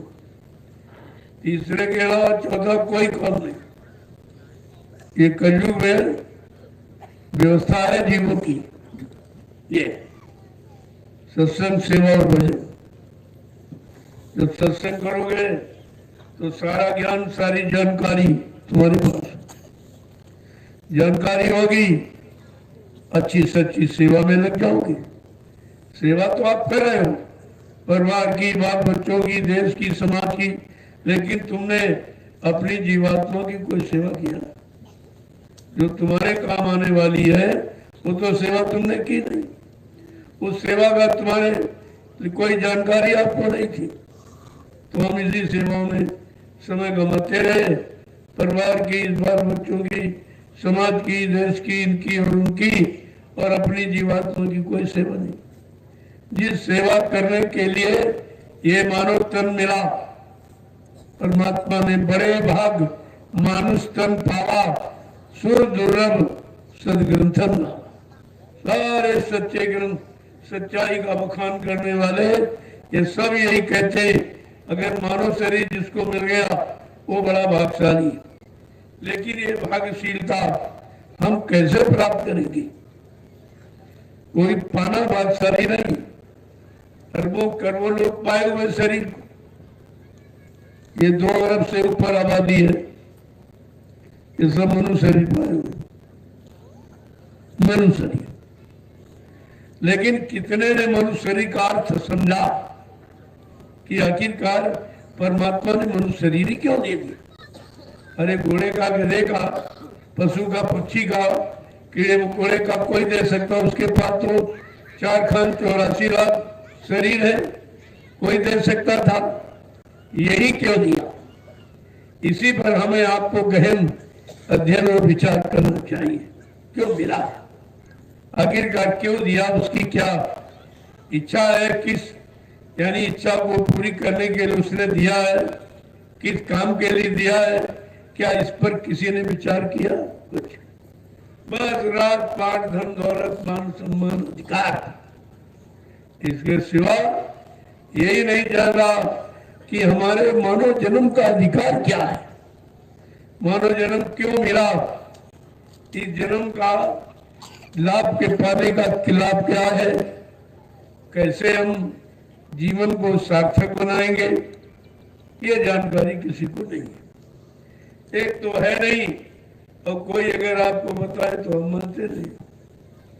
ये 2 बीमारी बहुत जोर है। एक तो सही सच्ची अच्छी बात कोई जानता नहीं, अगर संत महापुरुष दया करके बता दे तो कोई सुनता नहीं, कोई लेने वाला नहीं। तो फिर ये कैसे दी जाए, कैसे लोगों तक इसका लाभ पहुंचाया जाए? तो ये तरीका बना दिया गया कि 3 तरीके हैं कि सत्संग, सेवा और भजन, चौथा कोई रास्ता नहीं। कलयुग में ये रास्ते रखे गए, देने को अन्नदान, लेने को सत्यनाम, करने को दीनता, डूबने को अभिमान, ये 4 सूत्री कार्यक्रम हमारे जीवन के हैं। कलयुग में इन्हीं 4 सूत्री कार्यक्रमों को जिसने अपनाया उसने मानव जीवन को सार्थक बनाया। इन 4 में से कोई आपको नहीं मालूम। एक तो मालूम नहीं, बताया जाए तो तुम्हारी समझ में नहीं आता, तुम्हारा मन इसको स्वीकार नहीं करता, क्योंकि तुमने मन को गंदा कर दिया, और इतना गंदा कर दिया है कि अब तुम अपने की हुई गंदगी में परेशान हो। तुम्हारे दुख का, बीमारी महामारी का, लड़ाई झगड़े का, दैवी प्रकोपों का, दुर्घटनाओं का, अकाल मौत का कारण है केवल आपको कर्मों की जानकारी की न होना। जानकारी हो जाती है सब खत्म, कि हमें क्या करना है, क्या नहीं करना है, क्या खाना क्या नहीं खाना, किसका खाना किसका नहीं खाना, किसको छूना किसको नहीं छूना, किसको देखना किसको नहीं देखना। अभी तक ये जानकारी नहीं हो पाई है, और आंतरिक जानकारी की बात तो आप छोड़ दीजिए, ये बाहर की जानकारी नहीं हो पाई। अंदर की जानकारी आप कैसे प्राप्त करोगे, अंदर का लाभ कैसे प्राप्त करोगे? महापुरुषों ने कहने में कोसर नहीं रखा, लेकिन जीव उनकी बात नहीं सुनता। जो तुम्हारे समय की साधना जो कलयुग के जीवों के लिए जो कलयुग की साधना बनाई गई वो तो इसको लेते नहीं। भाई अगर तुम्हें जानकारी लेना ही है कि भाई कलयुग में साधना क्या है तो रामचरितमानस जो सर्व प्रसिद्ध ग्रंथ है, विश्व प्रसिद्ध, सारा विश्व जिसको मान्यता दे रहा, अरे उसी को पढ़ लो तो तुमको अपने जीवन की पूरी जानकारी मिल जाए। उसमें गोस्वामी जी महाराज जिन्होंने रामचरितमानस लिखी, उन्होंने उसमें सबको लिख के रख दिया कि कलयुग के जीवो तुम्हें अब ये करना, तुम्हारी ये साधना रह गई। अब वो जंगलों में शरीर को सुखाने वाली, छिप कर बैठने वाली, गुफा में रहने वाली वो साधना नहीं, उसका निषेध कर दिया गया। क्यों? तुम्हारे शरीर में वो ताकत नहीं है, शरीर का वो समय आयु नहीं है, और मन की निर्मलता पवित्रता नहीं है, इसलिए ये सब बदल दिया गया। तो तुम उसे भी नहीं पढ़ते हो। जब रामचरितमानस में लिख दिया है कलयुग के जीवों के लिए बड़े साफ शब्दों में कि यही कलिकाल न साधन दूजा और मन क्रम बचने गुरु पद पूजा। कितना साफ, एक से नहीं, मनसा वाचा कर्मणा, तीनों तरीकों से गुरु के आदेश हुक्म का पालन करना ये कलयुग में लाभ पाने की साधना है। कितना आगे कहते हैं कि कलयुग केवल नाम आधार और सुमिरी सुमिरी नर उतर ही पारा। का केवल नाम, कुछ नहीं करना, कुछ आपको शरीर इंद्रियों से करना ही नहीं। कितना सरल कर दिया कि कलयुग का जीव केवल यही कर सकता है कि कलयुग योग यज्ञ नहीं ताना और एक आधार नाम गुण गाना। सब कुछ इतना भरपूर लिखा है, किसी तरह कलयुग का जीव जाग जाए, भटक न जाए, इधर उधर कहीं फंस न जाए, पिछले युग के नामों में कहीं उलझ न जाए, उससे बचने बचाने के लिए कितना प्रयास प्रयत्न किया और लिख करके रखा, फिर भी आप नहीं सोचते, फिर भी किसी के समझ में नहीं आ रहा, कलयुग के नाम की तलाश नहीं कर रहा, वो अन्य पीछे के युगों के नामों को रट रहा, कोई सतयुग के हरि नाम को रट रहा, कोई त्रेता के राम सीताराम को रट रहा, कोई द्वापर के कृष्ण राधा कृष्ण को रट रहा। अब उन बेचारों को कलयुग का नाम ही नहीं मालूम। जब आप ये देख रहे एक ही यानी नाम तो बना नहीं रहा, जब हर युग का नाम अलग अलग है, जब सतयुग था तब हरि नाम था, त्रेता आया तो राम नाम आ गया, हरि नाम नहीं रहा, और द्वापर आया तो कृष्ण नाम आ गया, राम नाम नहीं रहा। जब राम नाम अपने पड़ोसी युग में यानी द्वापर में नहीं काम किया तब कृष्ण नाम लाया गया, तो तुम तो कलयुग में बहुत पीछे बैठे हो, तुम्हारा काम उन नामों से कैसे हो जाए? जरा सा भी बुद्धि नहीं दोहराई, विचार नहीं किया और बंसी में फंस गए, सीताराम सीताराम राधे राम राधे। अरे वो सत्य है, झूठ नहीं है, लेकिन अपने समय के सत्य, वो उस समय के जीवों के लिए नाम जगाया गया था। जैसे योगियों ने हरि नाम जगाया तो प्रहलाद धुनु ने जपा, उनका काम हो गया। त्रेता में ऋषि मुनियों ने राम नाम जगाया तो सुतीक्षण का यानी मुनि का और विभीषण का, इनका ये सब काम राजपाट धन दौलत मान सम्मान पाने वाला उनका काम हो गया। और द्वापर में जब कृष्ण नाम आया तो ग्वाल वाल गोपिकाओं का काम हो गया, उन्होंने माना, उन्होंने पहचाना, उन्होंने विश्वास किया, वो समय से लग गए, सहयोग किया, तो उनका इतिहास में नाम है, लेकिन किसी यदुवंशी का नाम नहीं है। क्योंकि आपने सहयोग नहीं किया था। यह है सहयोग की भावना। आज कलयुग का नाम आया हुआ, आपसे सहयोग कराया जा रहा, जबरदस्ती कराया जा रहा। आप न यहाँ आने वाले थे, न यहाँ मिट्टी ढोने वाले थे। ये कोई व्यवस्था जो बनाई जा रही, इस व्यवस्था में आप भागीदार कोई नहीं बन रहे थे, लेकिन आपको तो जबरदस्ती ये लाभ दिया गया, जबरदस्ती। क्योंकि उनको मालूम है कि कलयुग के जीवों को कहाँ लाभ मिलेगा। वो पुरानी साधना से नहीं, कुछ नहीं। कितना तुम चिल्लाओ राधे राम सीताराम और राधा कृष्ण हरि नाम नमो नारायण, कुछ इनसे तुम्हारा काम नहीं होगा। इनसे जिनका काम हुआ उनकी गाथा आप गाते हो कि विभीषण का काम हो गया, सुतीक्षण का काम हो गया, और मतलब यानी उस समय के क्षत्रियों का काम नहीं हुआ, क्योंकि किसी क्षत्रिय ने राम का सहयोग नहीं किया। किसी ने सहयोग नहीं, जब नहीं किया तो उनका कोई नाम नहीं आया। तो ये तो हर युग का इतिहास बता रहा। उसी उन युगों के इतिहास को पढ़ लो तो अपने कलयुग के युग के इतिहास को समझ में आ जाएगा कि भाई हमें क्या करना, कहाँ सहयोग करना, हमारा कैसा इतिहास बनेगा, हमको कैसे लाभ मिलेगा, हमारा नाम लोग कैसे लेंगे। जैसे गौरवल बंदरों का नाम दिया जाता, गोपिकाओं का नाम दिया जाता। जब कृष्ण गोपिकाओं की चर्चा करते थे तो नारद जी को बहुत खराब लगता है। जब से गौरवल स्त्रियों की बात करते, हम इनके भक्त नहीं है, हमारी कभी कोई बात नहीं करते, तो शंका पैदा हो गई। तो भगवान कृष्ण एक दिन जब वो आए, एक बहाना कर लिया, बड़ी जोर से चिल्लाने लगे कि हमारे कलेजे में पीड़ हो रही, दर्द हो रहा। तो नारद ने कहा भगवान कोई इसका समाधान नहीं, कोई इलाज का इलाज तो है।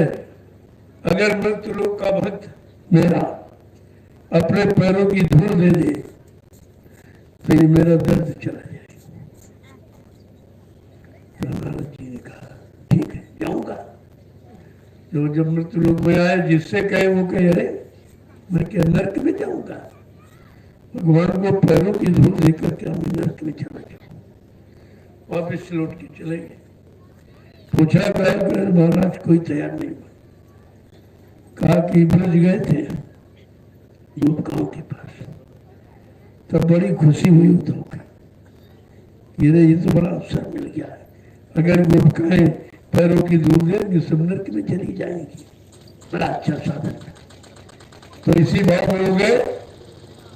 और मतलब यानी कहा कि जैसे देखा तो गोपिकाएं दौड़ के आई, अरे भाई उद्धव जी कोई संदेशा, मेरे प्रेमास्पद का कोई संदेशा लाए हो। कहा तुम्हारे प्रेमास्पद बहुत तकलीफ है। कहा क्या तकलीफ, मेरे लिए कोई सेवा, मेरे लायक कोई सेवा बताई। कहा हाँ। कहा कि अगर ये वो भक्त हमको अपने पैरों की धूल दे दे तो मैं ठीक हो जाऊंगा।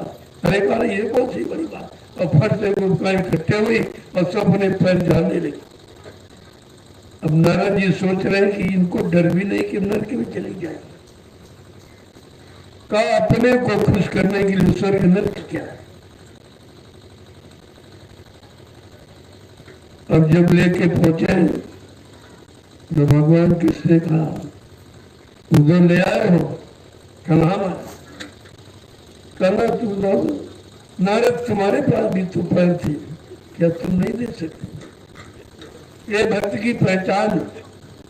भक्त कभी अपने लिए नहीं सोचता, जो सोचता अपने भगवान के लिए।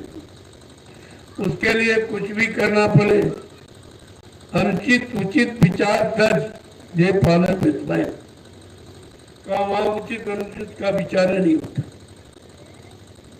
सब कुछ कहा नारद तुम्हारे पास भी तो पैर थी, लेकिन तुम नरक से डरते थे, हमारी पीड़ा के लिए तुम्हारे पास कुछ नहीं था, फिर तुमको कैसे भक्त माना जाएगा। ये भक्ति की पहचान है।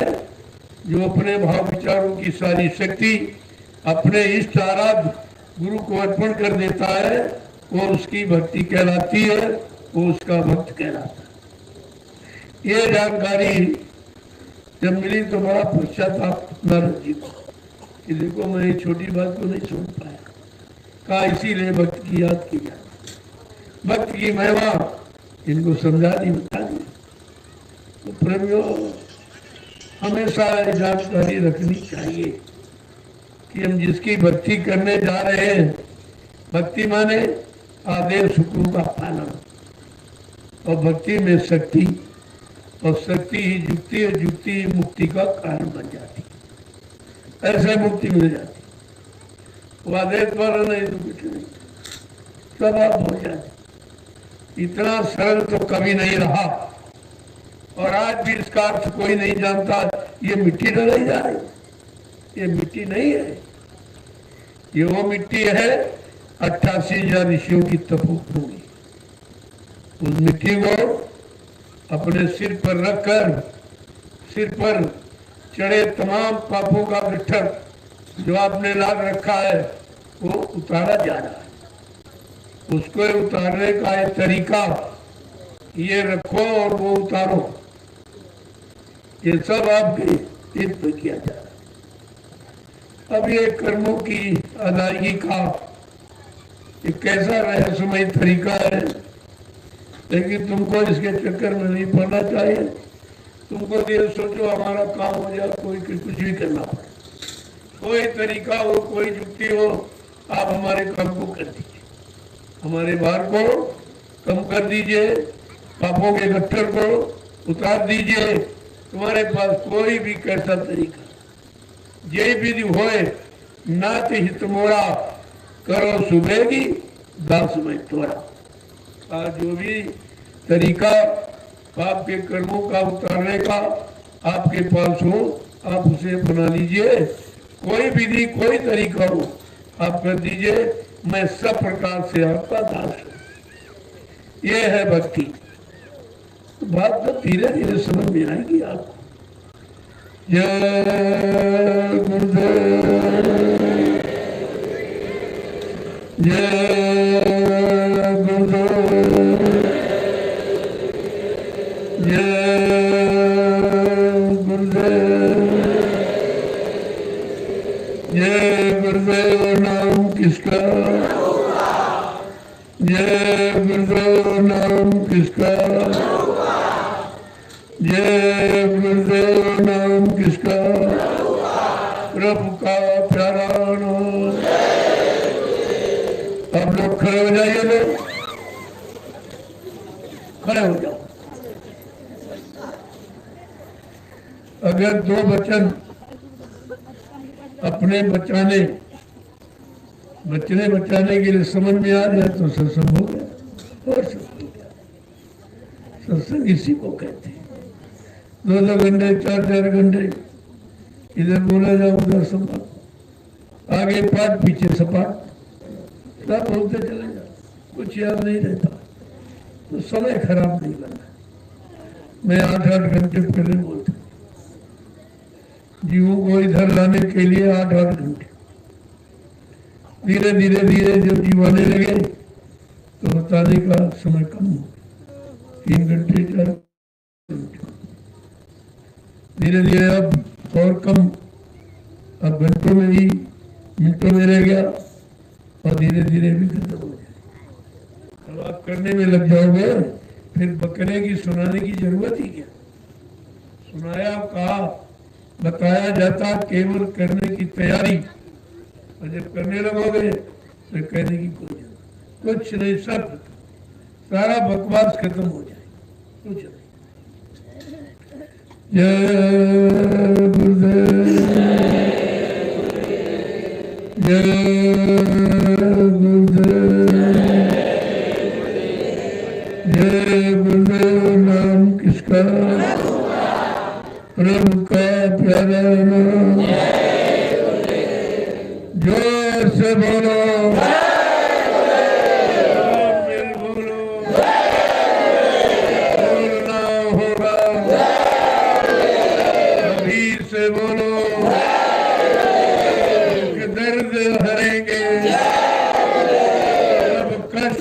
लुटेंगे, शांति भी देंगे। सबके दाता, सबके मालिक, प्रेम से बोलो, ये नाम नहीं इंसान का, ये काम नहीं इंसान का। देखो ये जो समय का कलयुग के जीवों को लाभ देने वाला ये कलयुग का जगाया नाम प्रभु का जय गुरुदेव। ये इतने काम आते, ये आपको जानकारी दी जा रही। पिछले युगों के नामों को आप देखिए, उन्होंने ये काम नहीं, न हरिनाम ने, न सीताराम ने, न राधेश्याम। जो काम किया सब मार काट का, और ये कलयुग का नाम मार काट नहीं सिखाता। ये प्रेम, सेवा, श्रद्धा, सेवा भाव, रहम और दया ये सिखाता। इसलिए ये कलयुग का हमको अपने समय का नाम चाहिए। जब प्रहलाद का, ध्रुव का जो हरि नाम समय का था उनका काम हो गया, तो क्या हमारा काम हमारे नाम से नहीं? ये तो नाम की अपनी परंपरा है, नाम का अपना काम है, नाम की अपनी शक्ति और मर्यादा है, जिसको आप भूल चुके हो, नहीं समझ पा रहे हो। तो अब इतनी देर आपने आराम कर लिया, अब सेवा में लग गए। दोनों काम हो गए, आपको रेस्ट भी मिल गया और अब सेवा में चलिए। मैं भी वहीं आऊँगा, वहीं बैठूंगा, मैं आपके साथ ही रहता हूँ। ऐसा नहीं इधर उधर नहीं, यहाँ भी बैठूंगा तो आपका ही काम करूँ। तो प्रेमी आते जाते, कोई समस्या है, कोई तकलीफ है, मैं कोई बेकार नहीं बैठता, यहाँ भी काम करता हूँ। जब यहाँ नहीं तो आपके पास आ जाता हूँ। आप झोपड़ी में रहते, मैं भी रह रहा हूँ। देख रहे हो, जहाँ जहाँ बनता गया महल, वहां से मैं हटता गया। कानपुर में बना, वहां से हटा तो नैमिषारण आ गया। नैमिषारण में बना, यहाँ आ गया हूँ, यहाँ बनेगा और कहीं चला जाऊंगा। हमारा कोई स्थान जमीन से लगाव नहीं, हमारा काम से लगाव। किसी तरह काम हो जाए, गुरु की वाणी सत्य हो जाए, सिद्ध हो जाए, मतलब यानी हम तो उस काम में लगे हुए, और आप किस काम में लगे हो तो आप जानते हो। लेकिन लगना आपको इधर ही चाहिए, उधर उधर कुछ नहीं, इधर सब कुछ है। इधर से उधर जाने पहुंचने का मार्ग है। अगर उधर ही के काम में फंस गए, मान सम्मान अधिकार में, तो फिर इधर ही रह जाओगे, फिर उधर नहीं जाओगे। उधर का रास्ता आपका बंद रहेगा। इसलिए इधर रहकर उधर का काम कर लो, ये है बुद्धिमानी। अगर ये बुद्धिमानी आ गई तो ठीक है, तो अच्छा है, क्योंकि आगे की व्यवस्था में ये कुछ है नहीं। जिस व्यवस्था का सूत्रपात होने जा रहा है, जो व्यवस्था आगे सतयुग आने की हो रही है, उसमें ये कलयुग का कुछ नहीं है। कोई पद है, कोई ये है, वो है, कुछ नहीं। केवल एक सेवा, सेवा भाव रहेगा। और क्योंकि ये सबसे कठिन मार्ग है, सबसे सेवक धर्म कठोरा, और सिर पर चले धर्म सुमेरा। सबसे कठिन है सेवा। सेवक वही जो करे सेवकाई। यहाँ भी बहुत लोग आए, कुछ नहीं करते, नहीं करोगे तो कुछ नहीं करेगा। यहाँ आने का लाभ नहीं है, आकर कुछ करने का लाभ। आए चले गए, आए चले गए तो कुछ। ऐसे तो तमाम बार आए हो गए हो, अब तो आवागमन आपका बिठाया जा रहा, लेकिन उसी आवागमन की नीति रीति में फंसे रहोगे तो आपको मिलेगा कुछ। जैसे आए वैसे खाली चले जाओगे। पहले समझो इसको, ये कितना बड़ा काम किसी इंसान के बस का था, कोई कर सकता? मशीनें भी हार जाती, जो काम तुमने किया है। सब आश्चर्य कर रहे हैं। हमने कहा अभी तो बहुत थोड़े लोग आए, ये तो नहीं के बराबर। अगर मैं आह्वान कर दूं तो यहाँ जगह नहीं रहेगी, ये सब जंगल एकदम भर जाएगा, कहीं कुछ नहीं बचेगा। इसलिए मैंने अभी कुछ कहा ही नहीं, कोई आह्वान नहीं किया। कहा धीरे धीरे हर जिले से 10-10, 5-5 लोग आ जाओ और सेवा करो, चले जाओ तो दूसरों को भी मौका मिल जाएगा। अब ये भूमि पूजन जब होगा तब तो भीड़ हो जाएगी, क्योंकि जो लोग बैठे हैं वो सब आने की तैयारी में कि भूमि पूजन में जाऊंगा। ये तपोभूमि है, इसकी पूजा होनी चाहिए। पूजा माने इसका सम्मान होना चाहिए। 88,000 ऋषियों ने तपस्या की है, इसलिए भूमि का सम्मान होना चाहिए। पूजन होगा, तैयारी हो रही है।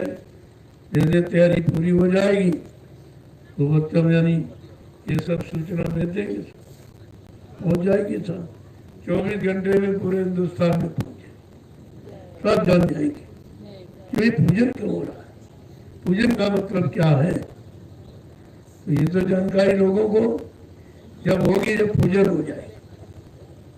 ऐसे मैं विशारण में जब आया, वहां भी पूजन करके ही कुछ बनाया, और यहाँ भी पूजन करके ही कुछ बनेगा। जो बनेगा वो सबके लिए। कोई मैं अपने लिए यहाँ नहीं आया हूँ, ना अपने लाभ की कोई बात करता हूँ, ना अपने मान सम्मान की कोई बात आपसे करता हूँ। सबको मिले, सबको लाभ, सबको सबका लाभ मिल जाए, यही काम है। ये जमीन का यही मतलब है। से जमीन तो कोई नहीं ले जाएगा, सभी पड़ी पड़ी रह जाएगी। अगर जमीन पर कोई काम हो जाएगा तो तुम्हारा नाम हो जाएगा। इतना काम तो आप कर सकते हो। इस समय से अगर जाग गए और लाभ को समझ लिया तो आपका काम हो जाएगा। जय गुरुदेव, जय गुरुदेव। अब आप लोग चलो सेवा में, मैं वही प्रसाद दूंगा। जब आप सेवा करोगे, सेवा का लाभ वहीं पर, या नहीं, मैं अपने आप से दूंगा, ऐसा नहीं है, किसी के द्वारा नहीं बंटवाता। क्योंकि बांटने लोग थोड़ा सा भेद करते हैं, अपने को ज्यादा देंगे, मुझे कम देंगे। इसलिए मैं ये काम अपने हाथ से सबको समान रूप से वितरण। अगर ज्यादा भी दूंगा तो उसकी कोई खूबी या उसकी कोई मेहनत, उसका कोई विशेष लगाव समझ कर देना, ये तो हो सकता है। बस ये समान रूप से। अब आप चलिए, तत्काल लग जाओ अपनी तपस्या में, अपने कर्मों की अदायगी में, अपना काम पूरा करो। ये सबसे बड़ा परमार्थ का तरीका है। अगर ये भी लोग नहीं समझ पाए तो फिर तुम समझोगे, फिर तो चिराग के नीचे देला बना रहेगा। यहाँ के लोग बेचारे कुछ नहीं। मैं विशारण में मैंने जब किया तभी वहाँ के लोग कुछ नहीं समझ पाए, उनकी समझ में कुछ नहीं आता कि क्या हो रहा, क्यों हो रहा, किसके लिए हो रहा। मैंने बताया भी, रामचरितमानस को पढ़ लो तो आपकी समझ में आ जाएगा। उसमें लिखा है, तीर्थवर नेमिष विख्याता, अति पुनीत साधक सुखदाता। ये तीर्थों का महातीर्थ, ये मतलब यानी नैमिषारण्य तीर्थों का महातीर्थ है, पावन पुनीत है। और यहाँ पर जब किसी संत के साधक नाम की साधना करेंगे, उनको इस तपोभूमि का लाभ मिलेगा। इसलिए मैंने प्रेमियों से कहा, अपनी गाड़ी कमाई से इस तपोभूमि को ले लो और ऐसा काम करके दिखा दो जो देश दुनिया में किसी ने कभी नहीं किया। और आप कर रहे हो। ये तो एक छोटा सा मामूली, किसी को लोग हैरत में बड़ा, ये कैसे हो गया, वो कैसे हो, अरे हमने कहा अभी क्या देख रहे हो, क्या से क्या हो जाएगा वो तुम्हें मालूम नहीं है। बिल्कुल जमीन का नक्शा ही बदल जाएगा। लोग याद करेंगे सदियों। अगर आप उसमें उसे लाभ पाने के भागीदार बन जाओ तो आपको मौका है। पिछले युगों में लोग दान देते थे, भूमि दान। बड़े बड़े राजे महाराजे, जब कोई अच्छा काम किया जाता था धर्म का तो लोग भूमि दान, सोना दान, ये सब मतलब सब करते थे। मैं तो ऐसा कुछ नहीं करा रहा हूं, मैं तो मोल खरीदता हूं, मैं दान लेता नहीं हूं पूरा, यानी आपको उसका लाभ देता हूं कि आप बाहर का लाभ ले लो और जमीन इस काम में लगा दोगे, ये लाभ तुमको अलग से मिल जाएगा। यानी दोनों काम आप दान भी कर लो और हमसे दान भी ले लो। दोनों काम, दान भी ले लो, दान भी कर लो। नहीं तो जमीन तो यही पड़ी रहेगी, तुम लेके नहीं जा सकते हो। हाँ, अगर तुम्हारे में बुद्धि हो तो किसी सच्चे अच्छे काम में लगा सकते हो। ये अधिकार आपको मिला। जय गुरुदेव। चलो प्रमेय जल्दी से, तुमको 25 डलिया डालना और 5 हमारी डाल देना, 30 तो मैं तो बुढ़ा हो गया हूँ, तो काम नहीं कर पा रहा, तो 5 हमारी और 25 तुम्हारी, 30 डाल दीजिए, बस पूरा हो जाएगा। रात 10 बजे तक पूरा, तो मैं आपको प्रसाद दे दूंगा। चलो आप जल्दी चलो, देर मत करो, ये तुरंत फौरन पहुंचिए। ये कितने बड़े काम की नींव डाल रहे हो अभी आपको मालूम नहीं है। वो काम जो धरती पर कहीं नहीं हुआ, वो उनका तो लोग देख ही रहे, इसको ही उम्मीद नहीं करता। ये जंगल में कभी मंगल होगा, ये जंगल कभी बदल जाएगा, जहाँ कोई नहीं आता वो भीड़ में बदल जाएगा। ये सब आपके सामने भी तो अभी ये 16-17 दिन हमको मात्र हुए, देख लीजिए आप क्या होगी और साल भर में क्या हो जाएगा और साफ पता चल जाएगा। जय गुरुदेव, जय गुरुदेव। ये काम आपकी गाड़ी कमाई से, श्रम, समय और पूंजी, ये 3 ही तरीके हैं अच्छे काम को करने के, और आपके द्वारा हो रहा। ये भी नहीं कोई कोई कर सकता किसी सेठ का, किसी इसका उसका पैसा लिया, मैं ये काम नहीं करता, ये काम मैं करता ही नहीं। हमारे गुरु ने हमको भिखारी बनाया नहीं, स्वयं साहब कहा तुम सच्चे अच्छे काम में लगे रहना, ये माया तुम्हारे पीछे दौड़ेगी, कहेगी हमको भी अच्छी जगह लगा दीजिए। किसी ने नहीं लगाया, आप हमें अच्छी जगह लगा दीजिए, वो भी बेचारी आई, उससे भी काम हो जाएगा। तो ऐसा नहीं है, यहाँ तो सब तरह का काम और सबको मौका दिया जाए। क्षेत्रवासी ये नहीं कह सकते कि हमें मौका नहीं दिया, तुमको तो सबसे पहले मौका दे रहा हूँ, और ऐसा मौका कोई नहीं देगा कि जमीन तो यही रहेगी, कहीं हम लेके नहीं जाएंगे। जो काम होगा वो क्षेत्र के लोगों के लाभ के लिए, तुम्हारे लिए, तुमको लाभ पहले मिलेगा, बाकी बाद में बेचारे पाएंगे। तो तुम हमसे पैसा भी ले लो और जमीन को अच्छी जगह लगा दो, ये तुम्हारा सौभाग्य हो जाएगा। मैं फ्री में, मुफ्त में नहीं मांगता, ये मैं काम नहीं करता हूँ, किसी का दिल नहीं दुखाता हूँ, किसी से कोई चीज जबरदस्ती नहीं छीनता हूँ। स्वेच्छा से, सद्भाव से, सत्प्रेम से अगर आप सेवा करोगे तो तुम्हारी सेवाओं का स्वागत है। जय गुरुदेव, जय गुरुदेव।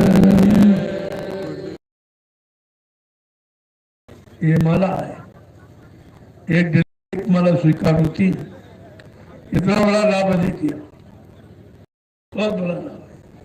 क्योंकि ये काम आप अपने लिए नहीं कर रहे हो, अपने बाल बच्चों के लिए नहीं कर रहे हो, अपने निजी स्वार्थ मान सम्मान अधिकार के लिए कर रहे हो। इसी को कहते हैं परमार्थ। ये दूसरों को लाभ मिले। जब आगे लोग आएंगे तो कहाँ बैठेंगे? जमीन तो आधार है, अगर आधार आपने बना दिया तो तुम्हारा भी नाम हो जाएगा। ये अच्छा होगा। भाई कम पड़ेगी तो फिर मैं और कोई बड़ी जगह देखूंगा, फिर आपको ये लाभ नहीं मिलेगा। जो लाभ मिलना चाहिए उस लाभ से आप वंचित रह जाओगे। जय गुरुदेव। चलो चलो जल्दी चलो। मैं वही आपका दर्शन करूंगा, एक एक को प्रणाम करूंगा और प्रसाद दूंगा। ये तीनों काम आप वहां करूंगा, और तीनों काम ये हिंदुस्तान में कहीं कोई नहीं कर रहा। ये काम कोई नहीं कर रहा, कहीं चले जाओ सब लेने वाले बैठे, देने वाला कोई नहीं। यहाँ दिया जा रहा बिल्कुल अनोखा दरबार है, जहाँ सब कुछ दिया जा रहा और बदले में कुछ लिया नहीं जा रहा। जय गुरुदेव। चलिए आप लोग चलो।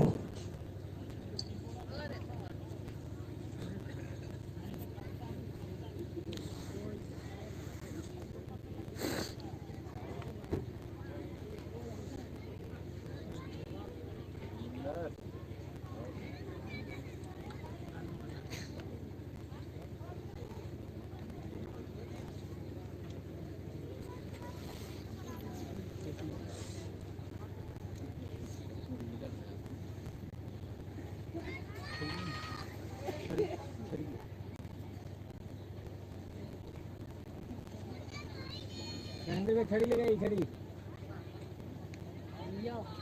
महेंद्र भैया, खड़ी लगाई खड़ी।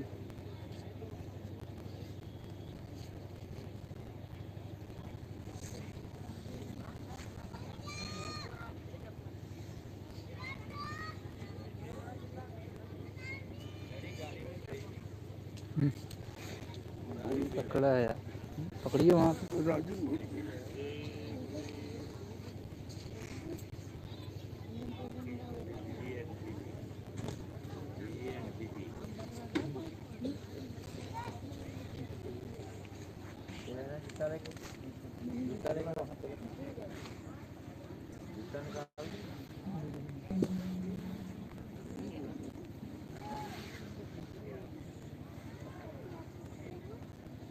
इधर भी कहाँ जाओगे? उधर ही जाओ पीछे। आपको पता नहीं क्या महाराजा ख्याल नहीं करती।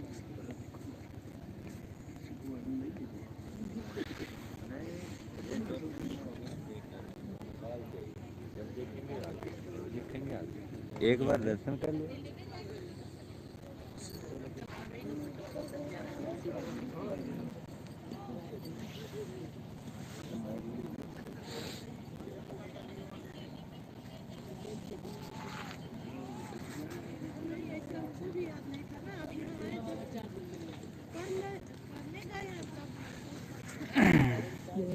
जय गुरुदेव।